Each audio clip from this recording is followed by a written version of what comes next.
Aku tidak pernah menyangka hidupku akan berubah secepat ini. Halo, namaku Sari, aku berusia 32 tahun. Aku seorang ibu tunggal yang tinggal di sebuah kota kecil di Jawa Tengah.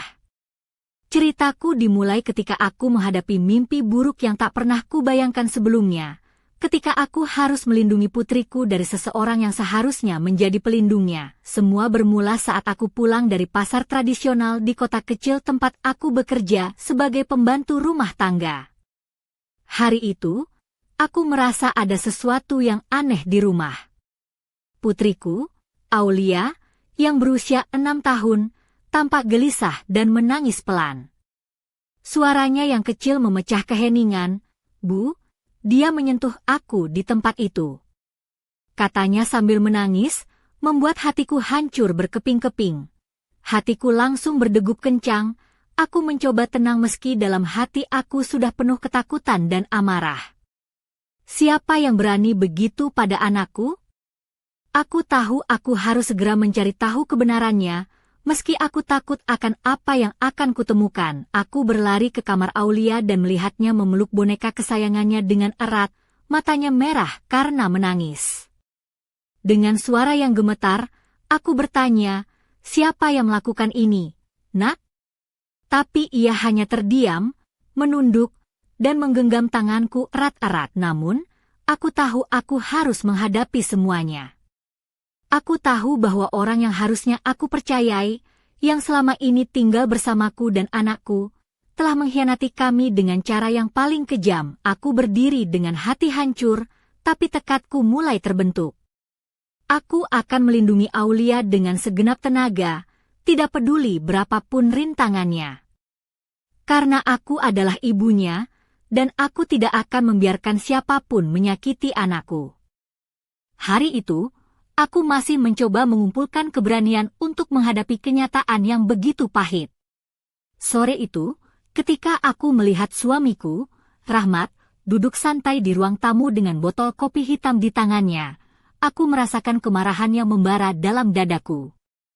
Wajahnya terlihat lelah, tapi ada sesuatu yang membuatku semakin yakin bahwa ia menyembunyikan sesuatu. Dengan suara yang tegas dan penuh amarah, aku berkata, "Rahmat, bangun sekarang. Aku harus bicara denganmu." Ia menatapku dengan tatapan malas, seolah aku mengganggu waktunya yang berharga. "Ada apa, Sari?" "Aku capek setelah kerja," jawabnya sambil menguap. Aku tidak bisa lagi menahan amarahku. "Apa yang sudah kau lakukan pada Aulia? Jangan coba-coba berdusta padaku." Aku menunjuk ke arah putriku yang duduk di sudut ruangan, matanya penuh ketakutan. Rahmat menghela napas panjang, lalu dengan nada sinis berkata, "Itu hanya khayalan anak kecil. Kau terlalu sensitif." Hatiku seperti disayat saat mendengar perkataannya. Aku merasakan kebencian dan rasa jijik yang mendalam kepada pria yang seharusnya menjadi pelindung keluargaku itu. Aku menarik napas dalam-dalam dan berkata dengan tegas, "Ini bukan soal siapa yang kau sukai atau tidak. Ini tentang keselamatan anakku. Aku tidak akan membiarkanmu tinggal di rumah ini lagi." Rahmat berdiri pelan, meletakkan botol kopi di meja, lalu menatapku dengan marah. "Kau akan menyesal, Sari. Kau akan kehilangan segalanya," katanya sambil melangkah keluar dari ruang tamu dengan pintu yang dibanting keras hingga membuat Aulia terkejut. Suaranya menggema di seluruh rumah, tapi aku tahu aku harus tetap kuat. Setelah pintu tertutup, aku duduk di lantai, menarik Aulia ke pelukanku dan berbisik, "Ibu akan selalu melindungimu, Nak. Kita akan melewati ini bersama." Suara tangisnya kecil, tapi hatiku terasa hancur mendengarnya. Aku tahu, ini baru permulaan dari perjuangan kami. Malam itu terasa begitu panjang dan penuh ketegangan. Aku duduk di samping ranjang Aulia, memeluknya erat sambil menahan air mata yang ingin jatuh. Suara langkah kaki Rahmat masih terdengar di lorong, membuatku semakin waspada. Pukul 3 pagi, tiba-tiba pintu rumah kami diketuk dengan keras. Suaranya begitu menggema hingga membuat Aulia terbangun dan meremas baju tidurku dengan takut. suara Rahmat terdengar dari luar pintu, penuh kemarahan dan keputusasaan. Sari, buka pintunya. Aku tidak akan pergi begitu saja. Aku tahu dia mencoba masuk paksa, dan aku gemetar ketakutan. Namun, aku tahu aku harus bertindak cepat demi keselamatan anakku dan diriku sendiri. Dengan tangan gemetar, aku meraih ponsel dan langsung menghubungi polisi. Suaraku gemetar saat berkata, "Tolong, saya butuh bantuan segera. Ada pria yang mencoba masuk ke rumah saya secara paksa. Saya punya surat perintah perlindungan." Suara-suara di luar rumah makin keras, dan aku mendengar tetangga mulai membuka jendela dan melihat ke arah kami. Ketika polisi tiba, aku membuka pintu dengan hati-hati. Rahmat berdiri dengan wajah merah padam, matanya merah karena marah dan frustasi. Dua petugas langsung menghalanginya dan memintanya untuk tenang. Aku berdiri di sana, menahan napas, merasakan campuran lega dan ketakutan. Salah satu polisi bertanya padaku dengan suara lembut, "Ibu, apakah ada kekerasan sebelumnya?" Aku mengangguk sambil menatap Aulia yang masih memelukku erat. Aku tahu perjuangan kami masih jauh dari selesai, tapi malam itu aku merasa sedikit lebih aman. Setidaknya, untuk sementara waktu, aku dan anakku terlindungi dari bahaya yang mengintai di balik pintu rumah kami. Pagi harinya, aku terbangun dengan kepala yang berat dan mata sembab. Aulia masih tertidur di sampingku, wajahnya yang kecil tampak lelah dan sedih. Aku menatapnya dengan penuh kasih sayang dan tekad yang semakin kuat. Aku tahu aku harus membawa masalah ini ke ranah yang lebih serius agar keadilan bisa ditegakkan. Setelah menyiapkan sarapan sederhana, aku mengajak Aulia ke sekolah lebih awal. Aku ingin memastikan dia merasa aman dan ada orang yang peduli di sekitarnya. Di gerbang sekolah, aku bisa merasakan tatapan penuh rasa ingin tahu dan bisik-bisik para ibu guru yang mulai mendengar kabar buruk tentang keluargaku. Saat aku mengantar Aulia masuk ke kelas, guru kelasnya, Bu Marni, menyambut dengan senyum penuh perhatian. "Sari, bagaimana keadaan Aulia?" Aku perhatikan dia terlihat berbeda akhir-akhir ini, katanya lembut. Aku mengangguk dengan berat hati dan berkata, "Bu, sebenarnya ada masalah serius yang sedang kami hadapi.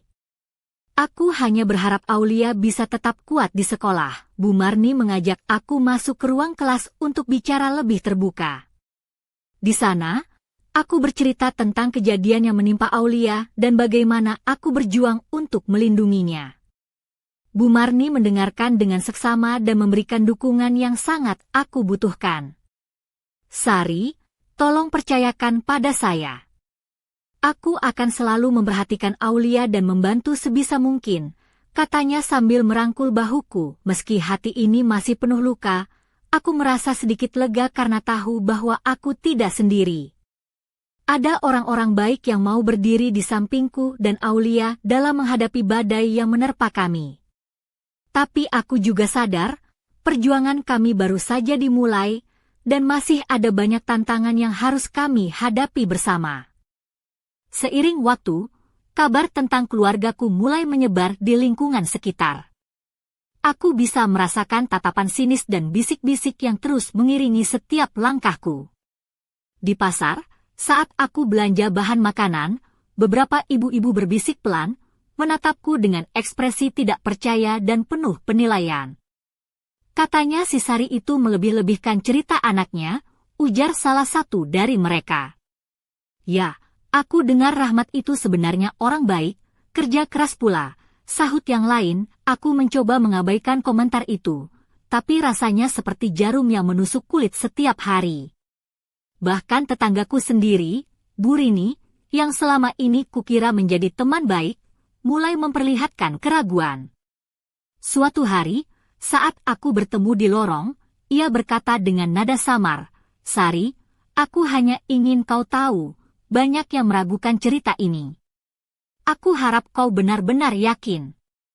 Kata-katanya menusuk hatiku lebih dalam daripada yang kukira. Aku kembali ke rumah dengan langkah berat, menyadari bahwa bukan hanya Rahmat yang harus kuhadapi, tapi juga ketidakpercayaan dari orang-orang di sekitarku.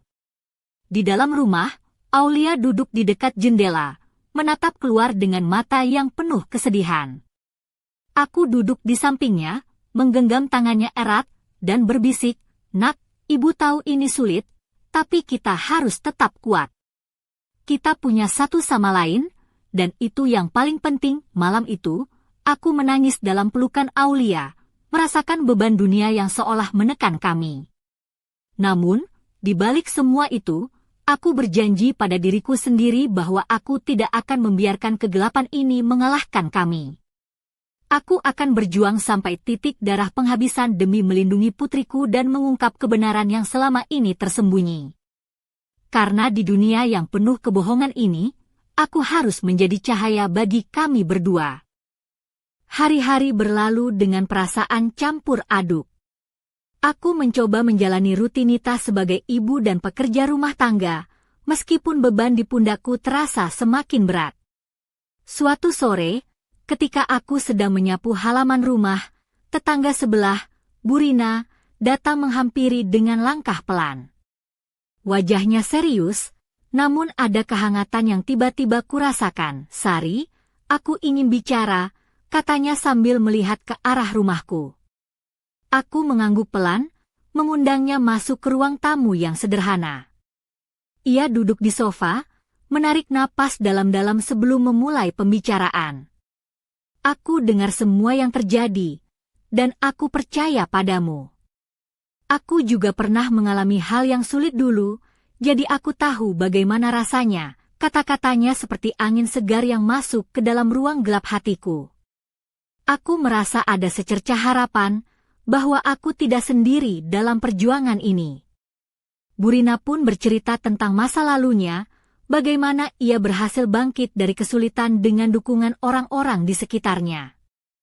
"Kamu harus kuat, Sari. Jangan biarkan mereka membuatmu merasa sendirian." Di tengah suasana hangat itu, Aulia masuk ke ruang tamu dengan wajah was-was. Ia melihat Burina dan kemudian memelukku dengan erat. "Burina, aku senang ibu percaya sama aku," kata Aulia dengan suara kecil yang tulus. Aku tersenyum hangat, mengusap rambut putriku dan berkata, "Kita akan melewati ini bersama." Nak, malam itu, aku tidur dengan hati yang sedikit lebih ringan. Aku tahu, meskipun dunia kadang terasa kejam dan penuh prasangka, masih ada orang-orang baik yang siap memberi dukungan. Dan itu memberiku kekuatan untuk terus melangkah maju, menjaga putriku dan membela kebenaran yang kami pegang teguh. Namun, aku juga sadar, badai belum usai, pertarungan kami baru saja memasuki babak yang lebih berat. Seiring waktu, tekanan dari lingkungan semakin terasa berat. Suatu pagi saat aku hendak pergi ke pasar, aku bertemu dengan Bu Lestari, tetangga lama yang dulu sering kutemui saat anak-anak kami masih kecil. Namun kali ini, tatapannya dingin dan penuh kecurigaan. "Sari, aku dengar kabar dari Rina, tapi kau tahu, orang-orang juga bicara. Mereka bilang ini cuma masalah keluarga biasa, bukan seperti yang kau ceritakan," ucapnya sambil menatapku tajam. Hatiku tercekat, tapi aku mencoba tetap tersenyum dan berkata, "Bu, aku hanya ingin yang terbaik untuk Aulia." Tapi sejujurnya, aku merasa sendirian melawan dunia yang tidak memihak kami. Hari itu, aku kembali ke rumah dengan perasaan berat, dan Aulia menatapku dengan mata cemas. "Bu, kenapa mereka tidak percaya kita?" tanyanya pelan. Aku memeluknya erat dan berbisik, "Kadang, orang takut menghadapi kebenaran, Nak. Tapi ibu akan terus melindungimu, tak peduli apa yang mereka katakan." Malamnya, saat aku duduk di ruang tamu menatap foto keluarga yang sudah lama tak utuh, ponselku bergetar. Sebuah pesan masuk dari nomor tak dikenal. "Sari, ada sesuatu yang harus kau tahu tentang Rahmat. Ini lebih besar dari yang kau kira." Jantungku berdebar kencang. Siapa yang mengirim pesan ini? Apa maksudnya? Aku tahu, ini adalah awal dari babak baru dalam perjuangan kami, sebuah rahasia yang mungkin bisa mengubah segalanya. Tapi apakah aku siap untuk mengetahui kebenaran yang tersembunyi di balik bayang-bayang masa lalu Rahmat? Aku menarik napas dalam-dalam, mencoba menenangkan diri, dan bersiap menghadapi apapun yang akan datang. Malam itu, rasa penasaran dan kecemasan bercampur jadi satu saat aku menatap layar ponselku. Pesan dari nomor tak dikenal itu terus berputar di pikiranku. Siapa yang mengirimnya? Apa yang sebenarnya ingin mereka sampaikan tentang Rahmat? Aku tahu, jika aku ingin melindungi Aulia dan diriku, aku harus tahu lebih banyak. Tapi sekaligus, aku takut akan apa yang mungkin kutemukan. Keesokan harinya, aku mencoba menghubungi nomor itu, tapi tidak ada jawaban. Aku pun berusaha mencari tahu sendiri, mulai menggali informasi tentang Rahmat dari tetangga, teman lamanya, bahkan orang yang dulu pernah bekerja bersamanya. Satu demi satu cerita mulai terkuak, dan semuanya lebih gelap daripada yang pernah kubayangkan. Suatu sore, saat aku duduk di warung kopi kecil di dekat rumah, seorang pria paruh baya datang menghampiri. Matanya serius, tapi ada ketulusan di dalamnya. "Ibu Sari?" "Aku teman lama Rahmat," katanya pelan. "Aku tahu situasinya sulit, tapi ada hal-hal yang harus ibu ketahui agar bisa melindungi diri dan anak ibu." Aku menatapnya, penuh harap sekaligus waspada. Pria itu mulai menceritakan kisah kelam Rahmat yang jarang diketahui orang, tentang masalah-masalah lama, perilaku yang tidak pernah dia ungkapkan, dan bagaimana dia pernah terlibat dalam beberapa kasus yang membuatnya sulit dipercaya. Informasi itu membuat darahku mendidih, tapi juga memberiku kekuatan baru. Aku sadar bahwa perjuanganku bukan hanya melawan ketidakadilan yang dialami Aulia, tapi juga melawan bayang-bayang masa lalu yang terus menghantui kami. Saat aku pulang malam itu, Aulia menyambutku dengan senyum kecil namun penuh haru. Aku memeluknya erat dan berbisik, "Nak, ibu akan berjuang lebih keras lagi. Kita tidak akan membiarkan siapapun merusak hidup kita." Dalam hatiku, aku tahu ini adalah awal dari babak baru yang penuh tantangan, tapi aku siap menghadapi semuanya demi cinta dan keselamatan anakku. Beberapa hari setelah pertemuanku dengan pria misterius itu, aku mulai merasakan tekanan yang semakin berat dari sekitar. Di jalan, tatapan waspada dan bisik-bisik yang terdengar samar-samar membuatku semakin sadar bahwa cerita kami sudah menjadi bahan perbincangan yang tak berujung. Bahkan beberapa tetangga yang dulu kukira teman, kini tampak menjauh dengan alasan yang tak ku mengerti sepenuhnya. Suatu sore, saat aku sedang menjemput Aulia dari sekolah, aku melihat sekelompok ibu-ibu berdiri di sudut pagar, mereka saling berbisik dan melirik ke arah kami. Aku mencoba tidak peduli, tapi ketika salah satu dari mereka, Bu Yanti, dengan suara yang cukup jelas berkata, "Sari itu terlalu berlebihan, ini semua cuma drama keluarganya," aku tak bisa menahan sakit hati. Aku menarik Aulia lebih dekat, merasakan tubuhnya yang kecil bergetar dalam pelukanku. "Tenang, Nak. Ibu tahu ini sulit, tapi kita harus tetap kuat," bisikku pelan, mencoba menahan air mata. Aulia menatapku dengan mata yang sudah merah karena menahan tangis. Aku tahu, beban ini bukan hanya untukku, tapi juga untuknya. Malam itu, aku duduk termenung di teras rumah sambil menatap langit gelap. Aku bertanya pada diriku sendiri, apakah semua ini akan berakhir? Apakah keadilan akan benar-benar datang? Namun, aku tahu satu hal pasti, aku tak akan pernah menyerah. Demi Aulia, aku akan terus berjuang, meski harus menghadapi dunia yang seakan berbalik melawan kami. Dalam keheningan malam, sebuah tekad baru tumbuh dalam hatiku. Perjuangan ini bukan hanya tentang membuktikan kebenaran, tapi juga tentang melindungi masa depan anakku dari bayang-bayang kelam yang mengancam kami. Aku menarik napas dalam-dalam, menatap bintang-bintang yang berkelip samar, dan berjanji pada diriku sendiri bahwa aku akan berjuang sampai tuntas, apapun risikonya. Keesokan harinya, aku mencoba menguatkan diri untuk menghadapi dunia yang semakin dingin dan penuh prasangka. Aku memutuskan untuk menemui kepala sekolah Aulia, Pak Budi, untuk membicarakan keadaan putriku yang semakin sulit. Aku ingin memastikan bahwa Aulia mendapat perlindungan dan perhatian lebih di lingkungan sekolah yang kini terasa seperti medan perang. Saat aku duduk di ruangannya, Pak Budi menyambutku dengan tatapan serius namun penuh empati. Sari, saya tahu situasi kalian tidak mudah. Sekolah akan berusaha sebaik mungkin untuk melindungi Aulia dan mendukung ibu, katanya dengan suara lembut.